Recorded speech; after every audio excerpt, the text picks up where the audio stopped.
ਵਾਹਿਗੁਰੂ ਜੀ ਕਾ ਖਾਲਸਾ ਵਾਹਿਗुरु जी की फतेह।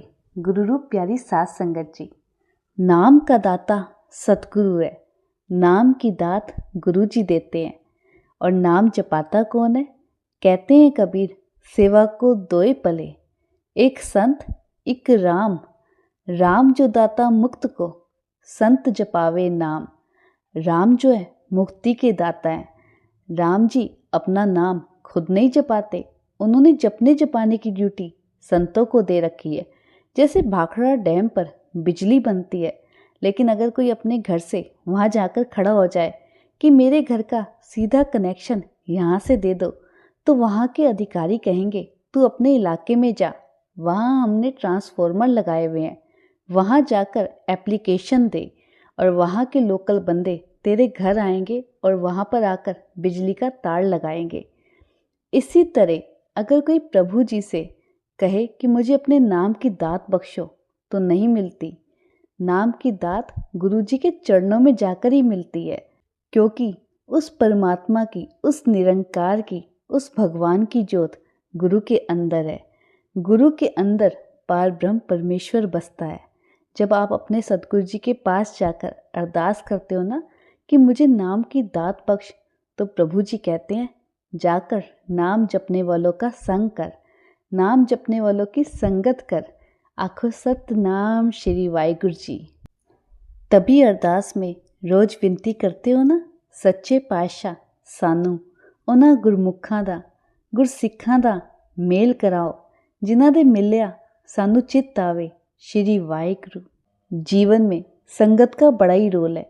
अगर जीवन में महापुरखों की, जपने वालों की, गुरसिखों की, संतों की संगत मिल जाए ना, तो गुरु रूप प्यारी साध संगत जी, जीवन संवर जाता है। अगर आपके जीवन में कोई मनमुख मिल जाए ना, कोई असंत मिल जाए, कोई जुआरी मिल जाए, कोई अमली मिल जाए, कोई विकारी मिल जाए, कोई नशेबाज मिल जाए, तो आपका जीवन संवरेगा नहीं, वो आपके जीवन को और बिगाड़ देगा। गुरु अमरदास महाराज जी 21 बार गंगा पर गए। वहाँ पर उन्हें एक साधु मिला। उस साधु ने गुरु अमरदास महाराज जी को कहा, तेरा गुरु कौन है? उन्होंने कहा, मैंने अभी तक कोई गुरु नहीं धारा, कोई गुरु नहीं बनाया। तो उस साधु ने कहा, तूने अभी तक कोई गुरु नहीं धारा? गुरु अमरदास महाराज जी बोले, अगर मैंने अपना कोई अभी तक गुरु नहीं धारा, गुरु नहीं बनाया, तो क्या हो गया? मैंने अभी तक जीवन में अपने कभी झूठ भी तो नहीं बोला। वो संत बोला, झूठ नहीं बोला तो क्या हो गया, लेकिन दरगाह पर तेरी गवाही कौन देगा गुरु के बिना? गुरु महाराज जी ने कहा, मैंने हट्टी पर बैठकर भी कभी किसी को कम नहीं तोला। बेशक तूने कम नहीं तोला, लेकिन दरगाह पर तेरी गवाही कौन देगा? गुरु अमरदास महाराज जी ये शब्द सुनकर उस संत के उदास हो गए। 21 बार गंगा पर आकर भी अभी वो पुण्य नहीं बने। वो अपने घर वापस लौटे तो देखा बीबी अमरो जपजी साहब का पाठ कर रही थी अमृत वेले, जो गुरु अंगद देव महाराज जी की सपुत्री थी। उससे पूछा, बेटी तू किसका पाठ करती है अमृत वेले उठकर? तू किसकी बाणी पढ़ती है? बीबी अमरो ने कहा, बाबा जी ये गुरु नानक साहब महाराज जी की बाणी है, जिनकी गद्दी पर इस समय मेरे गुरु पिता गुरु अंगद साहब महाराज जी विराजमान है। कहा, जिसकी बाणी इतनी मीठी है, वो गुरु कितना मीठा होगा। बेटी मुझे भी अपने गुरु के पास लेकर चल। बीबी अमरो ने गुरु अमरदास महाराज जी को कहा कि आप मेरे ससुराल पक्ष के भाई लगते हो, आप मेरे ससुर के समान हो। लेकिन मेरे पिताजी ने जब मुझे डोली में बिठाया था तो एक वचन साथ किया था कि बेटी पिता के घर पर बिना बुलाए कभी मत आना, जब बुलाया जाए तभी आना। मुझे आप बताओ मैं आपको कैसे लेकर वहाँ जाऊँ? बीबी अमरो ये कहकर रो पड़ी, उसे रोना आ गया। सत बचन बीबी अमरो गुरु अमरदास महाराज जी को साथ लेकर खंडूर साहब पहुँची। आप बाहर खड़े हो जाओ, मैं जरा अंदर पूछाऊँ। बीबी अमरो जैसे ही अंदर आई, पिता गुरु अंगद साहब महाराज जी ने दूर से बीबी अमरो को आता देख कहा, बेटी पिता के घर बिना बुलाए कैसे आना हुआ?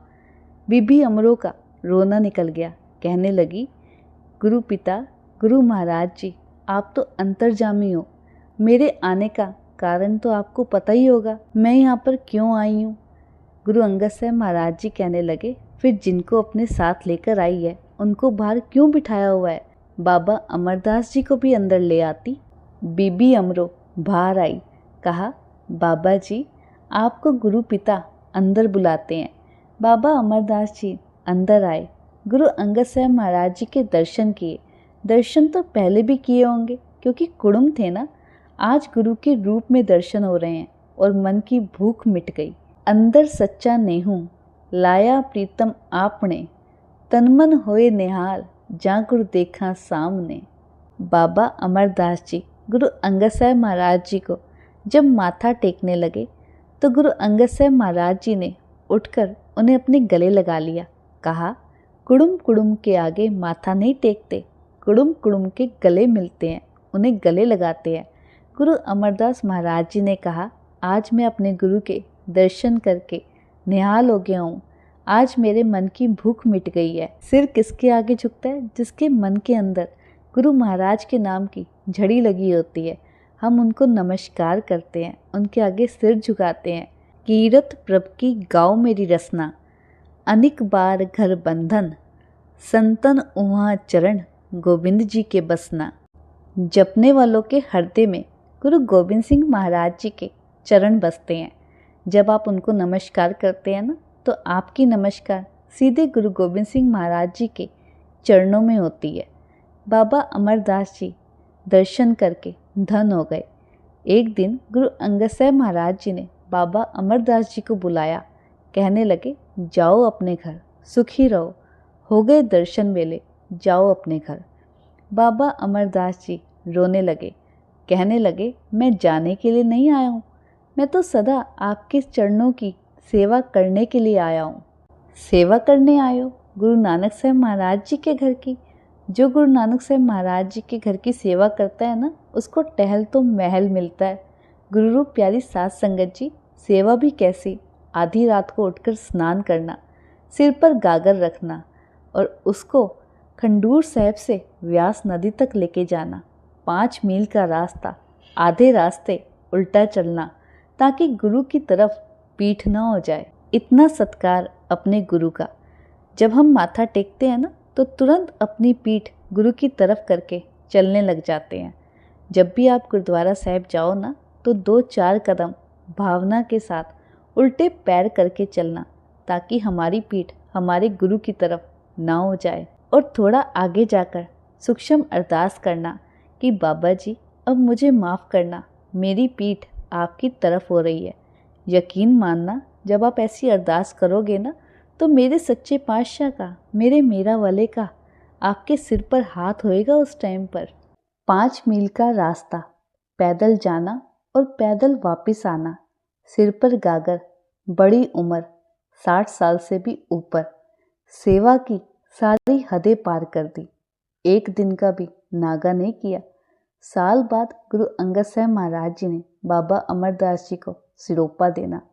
गुरु घर से जब हमें सिरोपा मिलता है ना, हम तो पता नहीं उसे कहाँ रख देते हैं, लेकिन बाबा अमरदास जी ने अपने सिर पर उस सिरोपे को बड़े प्यार से बांधना। सिरोपे का मतलब पता है क्या है? जिसे गुरु नानक साहब महाराज जी के घर से सिरोपा मिलता है ना, तो इसे 2.5 गज का कपड़ा मत समझना। जिसे गुरु नानक साहब महाराज जी के घर से सिरोपे की बख्शिश मिल गई, तो समझ लेना गुरु नानक साहब महाराज जी ने उसके सिर से लेकर पांव तक के सारे पर्दे ढक लिए। ढके थे ना पर्दे द्रौपदी के, की थी ना रक्षा प्रहलाद की।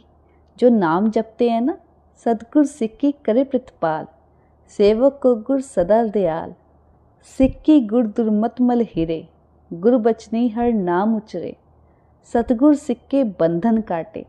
सतगुरु महाराज सिक्के बंधन काट देते हैं।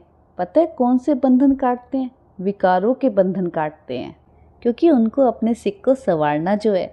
सतगुर सिक्के बंधन काटे, गुर का सिख बिगाड़ते हाटे, सतगुर सिख को नाम तन दे, गुर का सिख वडपागी है। आज वो सिख बड़े वडपागों वाला बन गया, जिसको गुरु ने नाम की दात झोली में डाल दी।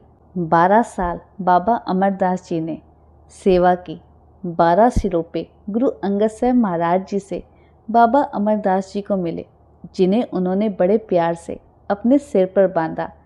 सेवा में कोई फर्क नहीं डाला। उस सेवा ने बाबा अमरदास जी को कहाँ बिठा दिया। गुरु अंगद साहब महाराज जी अपनी गद्दी से उठे और उन्होंने बाबा अमरदास जी को अपनी गद्दी पर बिठाकर सदगुरु अमरदास जी बना दिया। गुरता गद्दी पर बिठाते समय जो भेंटें रखी जाती हैं, गुरु अंगद साहब महाराज जी ने वो भेंटें सदगुरु अमरदास जी के सामने रखी और माथा टेका। माथा किसको टेका? सेवा को, निम्रता को। जो गुरु नानक साहब महाराज जी के घर पर निम्रता का भाव रखकर सेवा करता है, वो गुरु नानक साहब महाराज जी के घर से सारे खजाने लूट कर ले जाता है। बाबा अमरदास जी नाम की दात लेने आए थे। गुरु अंगद साहब महाराज जी ने उन्हें सतगुरु अमरदास बनाकर नाम का दाता बना दिया। आओ इस नाम के दाते के सामने हम भी बड़े प्यार से अपनी झोली बिछाकर कहें, सतगुर सिख को नाम तन दे, गुर का सिख वडभागी है। वाहिगुरू जी का खालसा, वाहिगुरू जी की फतेह।